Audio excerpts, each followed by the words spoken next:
Canadians in the former Liberal strongholds of Toronto and Montreal have now given their verdict. After 9 years, this Prime Minister is not worth the cost. Taxes up, costs up, crime's up, time's up.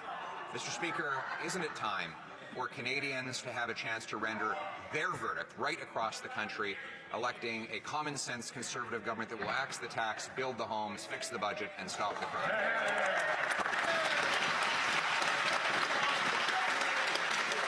I ask members, especially members on the far side of the House, to please not to take the microphone until they're recognized by the Speaker.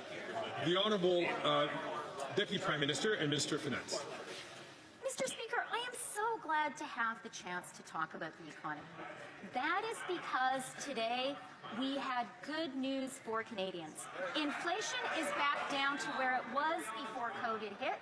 Inflation has been within the Bank of Canada's target range this whole year. Wages have outpaced inflation for 19 months in a row. But the Conservatives don't want to talk about it. They are so weak and spiteful that for them, good news for Canadians is bad news they want to ignore. The Honourable Leader of the Opposition. Speaker, this incompetent finance minister would tell you that you should celebrate that after prices rising faster than at any time in 40 years, they continue to rise, just not as quickly. I'm sure the people living in tent encampments, or the record-smashing 2 million people lined up at food banks, or the 1 in 4 kids going to school hungry after 9 years of this government will be celebrating. But what we now find out is that it's worse than we thought. According to a document just released, the government's second carbon tax will cost $9 billion in lost GDP. Why won't we have a carbon tax election to decide?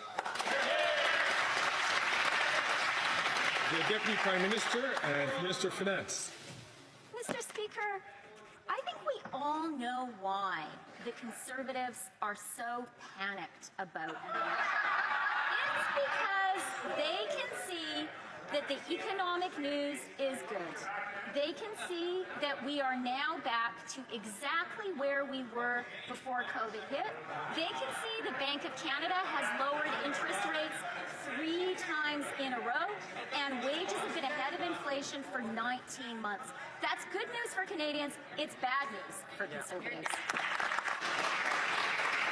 And once again, I apologize. Normally, I would indicate out of respect to all members by saying the Honourable, and I forgot to do that in this case. The Honourable Leader of the Opposition.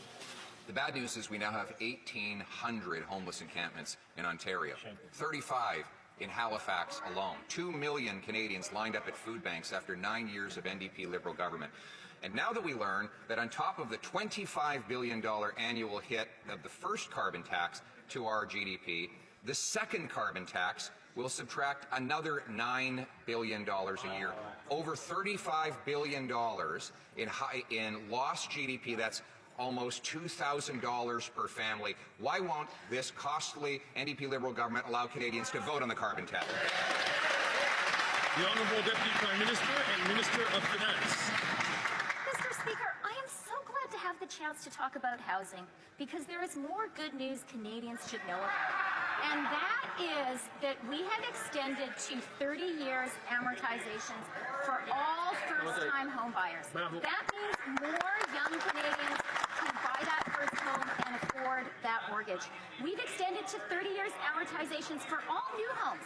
That's to encourage what we know we all need, more homes built faster. But these weak and spiteful Conservatives cannot celebrate good news for Canadians because it's bad news for their partisan interests. Yes.